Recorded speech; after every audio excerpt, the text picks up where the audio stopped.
Okay, welcome back. Today we're going to be doing some more 380 ammo testing. After the last couple of videos where we were testing various types of hollow point ammunition, there was a lot of comments made regarding using either just FMJs or other new modern tumbling type rounds or rounds designed to cause more destructive action without actually being hollow points. And so I've got a variety here to test today. I'm going to do them, try to do them side by side, in the same blocks, through the same barriers, etc. I have, first and foremost, right down here at the bottom, I have Speer Lawman. It's a standard 95 grain ball FMJ round. You can see here it's brass cased. Nothing fancy, just a standard 380 FMJ round. Just happened to be the one I have in my possession right now. I have some Blazer as well, but this is the one I grabbed out of the safe, so this is what we'll take. And we'll compare the ball ammo to see its effectiveness against these other ones that I have as well. I have here the Arx Inceptor round, which is a light for caliber. It is, if you can see here, hopefully you can see this, it is 56 grains, and it's rated 56 grains rated at 1260 feet per second. And what it is a copper polymer mix round, and it's meant to be barrier blind. As you can see here, it spins, and that spinning trajectory force creates a more devastating wound channel than a hollow point, at least in theory. So this is kind of like the Extreme Defender type round that's out there. This is just a different company's design, and this is what I have. I bought these previously, and I think I'm going to put together a slight little video about the 380 for me, and my experience with 380 and kind of why I am where I am with 380s. But for now, this is what I have, and so I thought I would test these. And just so you can see this round, again, this round up close, it's brass case, nothing too fancy there and then the round itself, it's kind of a fluted design. It's like a FMJ that has these little notches cut out of it, and again, light for caliber. So that's that one. And then another round that I have here is this one here. It's called Centerfire, self-defense round. This is a 75 grain 380 round, and it's lead free. It's reduced ricochet round. It is designed to be a frangible round. I don't see on the box what it says as far as the speed for this box, but the whole point is that it's a hollow point, and it's sort of it's like a civic duty round where it hits the target, and again, brass case, it hits the target and kind of explodes. I don't want to know that. I mean, it's not really explodes, but the case, or the hollow point part itself fractures apart and disintegrates. It disintegrates, out like a mushroom cloud. And in my testing before with this ammo, I've got little bits and pieces of the copper that I found in the block. Some users say that in a harder material against bone and whatnot, it completely disintegrates to nothingness. And some say even the core disintegrates completely. In my testing before, the front splits apart almost like a Telos round or the G2 rip round, and it kind of splits off into different directions, and it still remains in the block or exits the block, and then the core continues to travel straight forward. At least that's what it does in my gel tests. So we're going to take these to the range, and we're going to test them today. I got the 2.75 inch Ruger LCP2 and the 3.25 inch Glock 42. We're going to run them through a brand new set of heavy clothing barrier. I put it together yesterday evening. So that's a 1 layer of denim, 1 layer of fleece, 1 layer of 2 layers of cotton t-shirt material. And into just recently remelted blocks. I tend to start with the 380s and do these tests first, so should be into fresh blocks. There's been some questions on out there about the blocks, how I make them, etc. The gel that I use is maybe different than some of the others that's out there. It's from Windcrest Foods. It is a 250 Bloom pigskin gelatin, and I mix it at a 10% weight ratio, 10% of gel mix to water, 90% water, 10% gel mix by weight, and keep it mixed up, and then I cool it in the refrigerator and I transport it in coolers with ice, and it's taken out of the cooler and set up right before we start taking shots with them. So that's how it is. It's not I guess technically calibrated gel. I don't have a chrono, so I can't technically calibrate it, but it's put together by weight.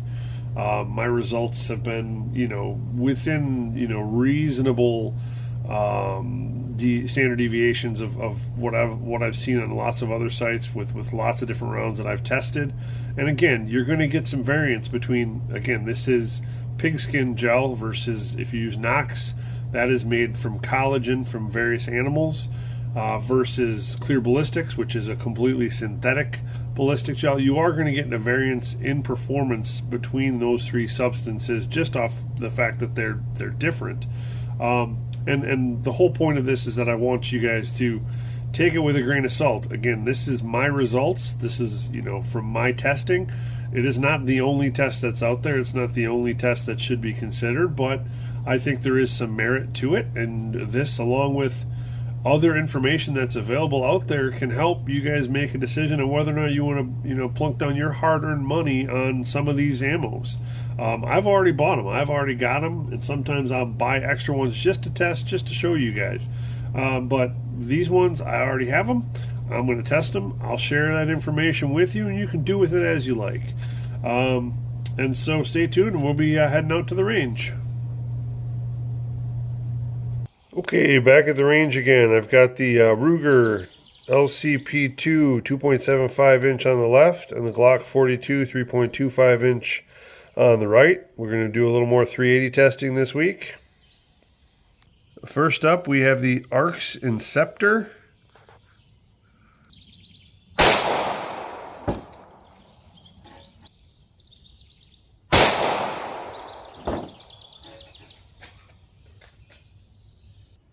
Okay, I flipped those blocks up on their edge, so hopefully we can see them a little better. This is where the first one in, the LCP2. This was from the Glock. And I'm trying not to create a shadow here, but here is the wound track. And you can see that in there. It's swirling in there pretty good from that LCP2. And that's the lower bullet down in there. If you can see that, and that is stopped right, the nose of that is right at about 12 and 3/4, and then right above that you can see right here that right at about 13 inches is where the Glock 42 stopped. And that one, I think you can see the track from the top here better. Again, went in here, swirling in, swirling in, swirling in, just as good or better than any hollow points I see. And that one landed right there again. So again, 12 3/4 from the LCP2, 13 inches from the Glock 42. Some good swirling in there. Pretty good for that non-standard defensive round. I'll dig those guys out. Here, we'll dig them out. I'm looking at it here. And there shouldn't be any there shouldn't be no deformities on these. These are those polymer and copper mixed rounds. So again, there should not be anything really changed about them. They should look like brand new rounds. So here was the Again, here's the LCP2 on the left, Glock 42 on the right. Good penetration. Looks like pretty good performance out of those guys. Next up, we're going to try the centerfire, and hopefully in these gel blocks we can kind of see a little bit more of the damage these guys do.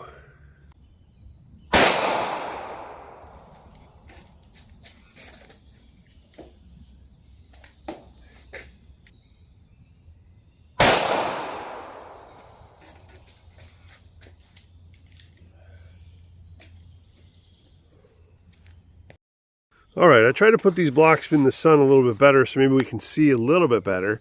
Here's where that first centerfire round went in with the LCP2. And from this side, hopefully you can see, it kind of, again, it's pretty much barrier blind. It's a frangible round, so it kind of just blows apart in there. You see this little piece of material right here. That's part of the round. And again, it just sort of blows apart there, and the core just kind of travels straight. And it got right to the end of that first block. And again, these blocks are about 10 inches deep. So that core got right there to the edge of 10 inches. And that's what's sticking out there between the blocks is that first one. All right, and here was the second centerfire round. And again, it went in here and we had some real good initial expansion out of that round. And it penetrated through the first block and into the second block, and if you can see it down in there, I'll pull the second block to the edge here. It just got into the second gel block, and it is about, let's take a look there. It is about maybe an inch in that second block. So that one got to maybe 11 inches in there. And we'll dig out these cores.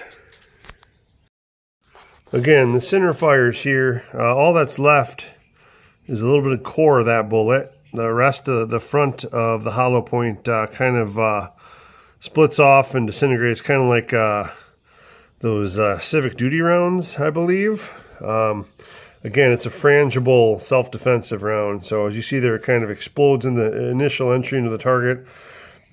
And the base here got to about 10 inches with the LCP2 and 11 inches with the Glock 42. Well, now we're just going to compare some standard 95 grain Speer Lawman ball ammunition in 380 versus those other specialty rounds.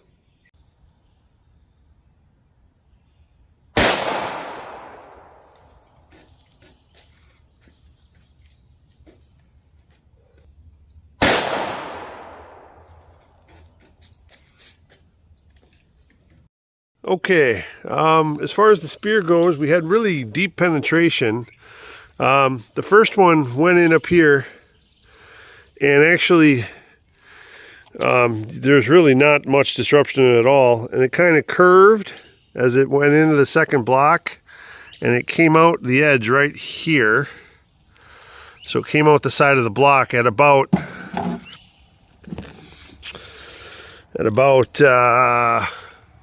19.5 inches, and the I don't know if it had any more energy left or not. The second shot with the Glock 42 came in, and as you can see, it's right in there at about 19.5 inches still in the gel.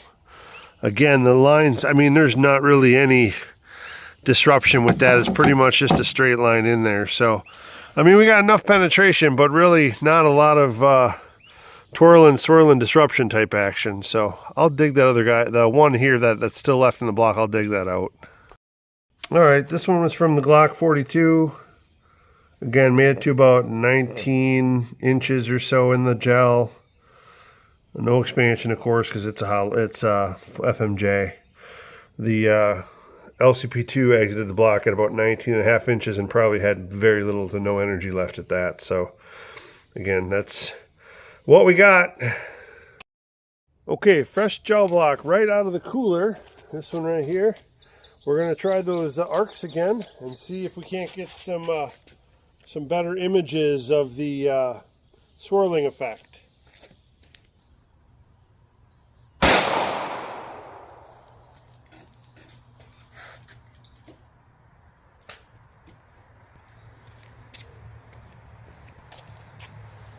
worked really well. Okay, I hit that one again through the heavy clothing right here. And if you look down in there, you can see that big swirling effect that round does. That is as big or bigger than any hollow point I think I've seen from a 380. Just swirling in there. And it streamlines out at about 7 inches there, 7-8 inches. It streamlines out. And then it continued, that one continued through this first block, which again, these blocks are, well, this one actually got a little bit deeper. This one got just into the second block there. And where this one entered, and where it spun through, these blocks are about 11.5, so, and about a ½ inch into that second one. So that was the LCP2, and it made it to right about 12 inches through the gel. And again, this one's fresh out of the cooler. So, and again, there's not going to be any deformity because these rounds don't do that. But yeah, there it is. There's the Inceptor. Here's the first two we took up there. Here's the round right here. Again, no deformities or changes whatsoever on those.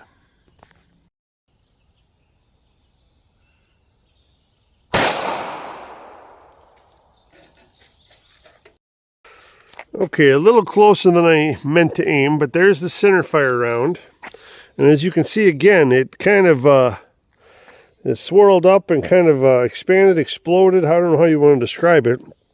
There, right down in there is a piece of the round.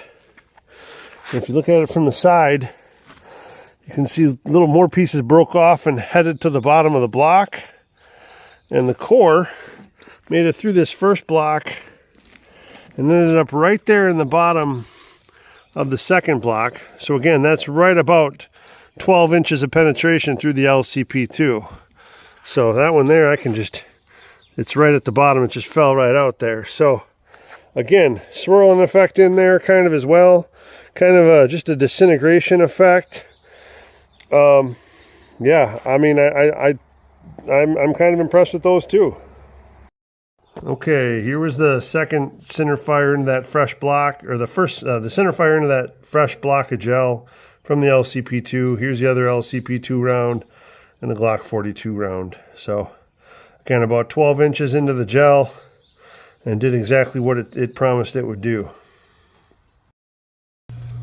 All right, we are back from the range. I hope you thought that was interesting. I apologize. I did do a splash video with water jugs, except for the fact that I was recording when I was setting up and not recording when I was shooting. And I did that apparently for both the Arx Inceptor round and the centerfire round. So for whatever reason, I guess just how the sun was, I thought I was recording when I wasn't, and thought I was when I wasn't.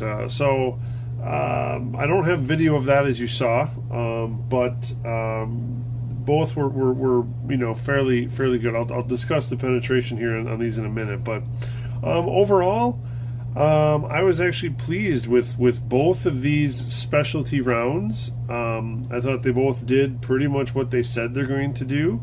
I hope it came through in the videos there and in the gel block footage. The Speer, no surprise. It just kind of shot straight through.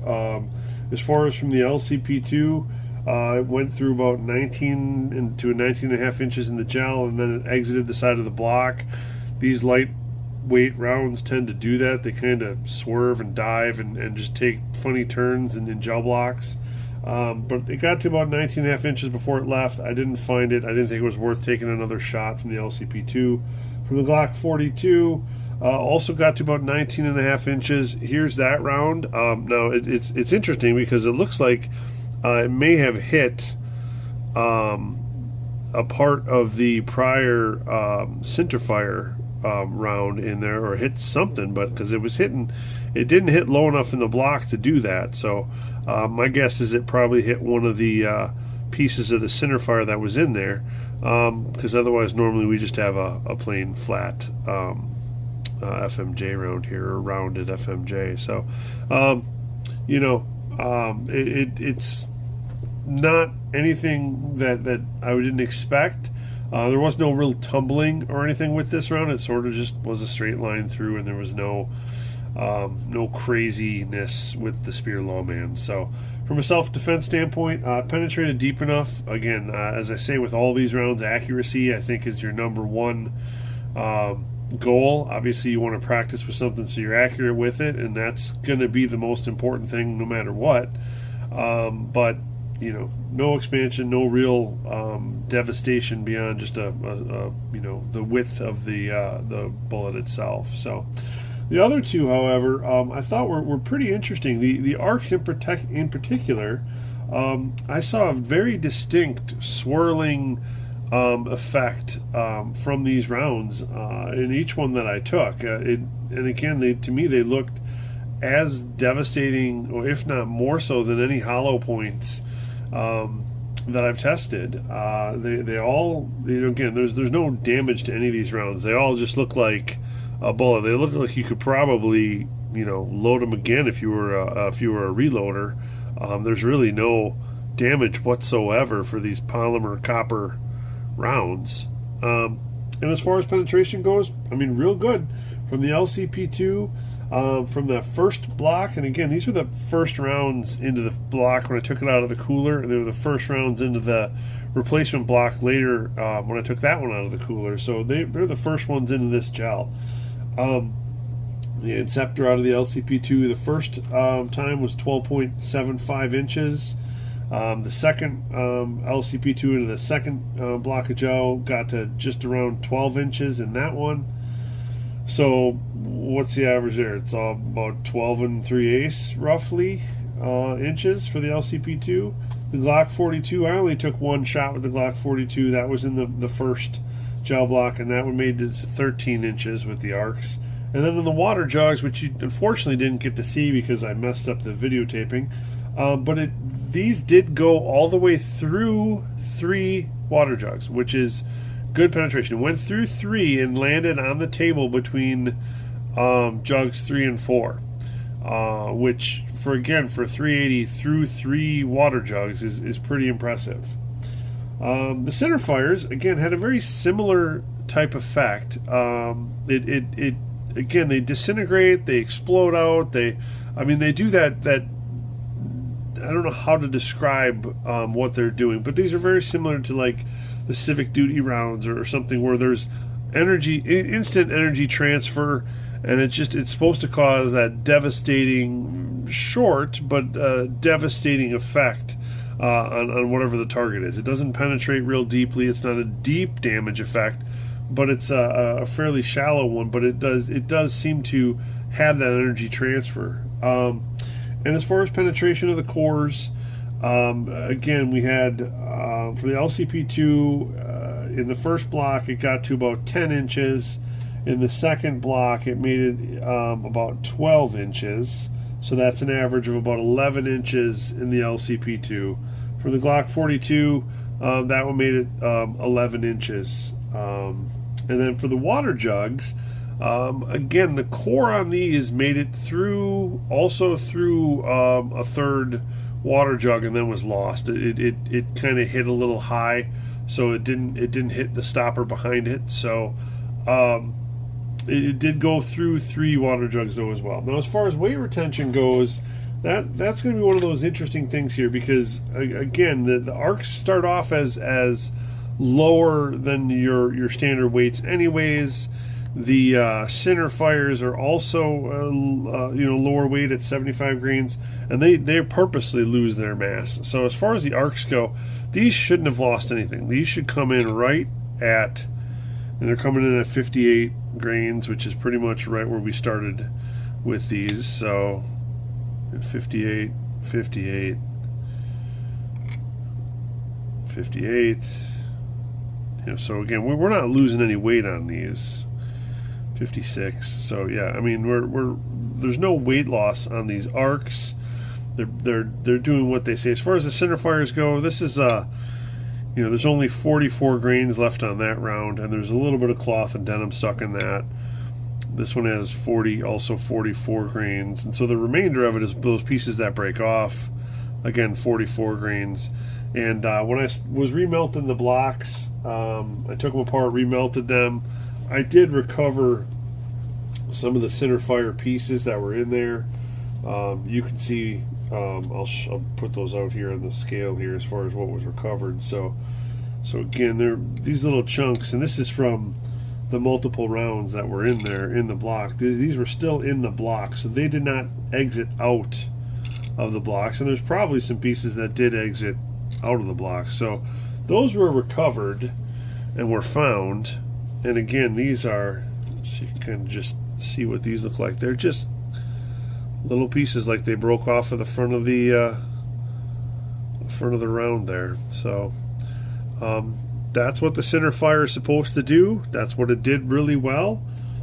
As far as penetration, the centerfire was a little shallower, but as you know, energy transfer was there. Obviously, it did what it said it was going to do. I mean, I would have liked to see a little bit deeper penetration on the centerfire, but I can't knock him either the centerfire or the Arx Inceptor. And I've looked online. I'm probably not going to pick up the Extreme Penetrator, Extreme Defender right now. If the prices on those come down, maybe I will. But I think right now I saw those for like $1.25, $1.50 a round.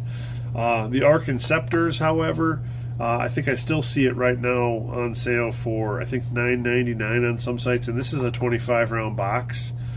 So you know, that's you know, that is pretty cheap. You know, $20 for 50 rounds. That's 40 cents a round for what I think what shows to be a pretty good self-defense round, especially in that LCP2. You know, 40 cents a round, that's hard to beat. When I picked these up, I think I paid $7.99 a box for these, and I picked up quite a few boxes, and so that's why I have them to test. So overall, you know, FMJ, if you're gonna, you know, if you practice with it and you want to just use that, you know, I'm not going to knock it in a 380. You're going to get your penetration that the FBI recommends, maybe slightly over penetrating, maybe not, depending on conditions. So again, I won't knock that if that's what you're going to choose to use. I think it's better than a very shallow penetrating hollow point. But as you can see, and I'm usually not a fan of specialty funky ammos, but in 380, because it is hard to find consistently deep penetrating hollow points that expand, I think both of these did pretty well. I really did like the Arx Inceptor. I really liked that wound track that it showed. I'm comfortable with carrying that. I probably will carry that, especially in the LCP2.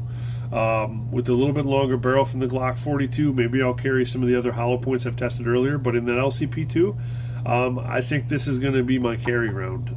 So that's what I got for you for today for the unusual 380 rounds, or you know, unique or alternative. Let's call it alternative 380 testing. I hope you enjoyed the video. Please comment, like, share, what have you, and stay tuned for the next one.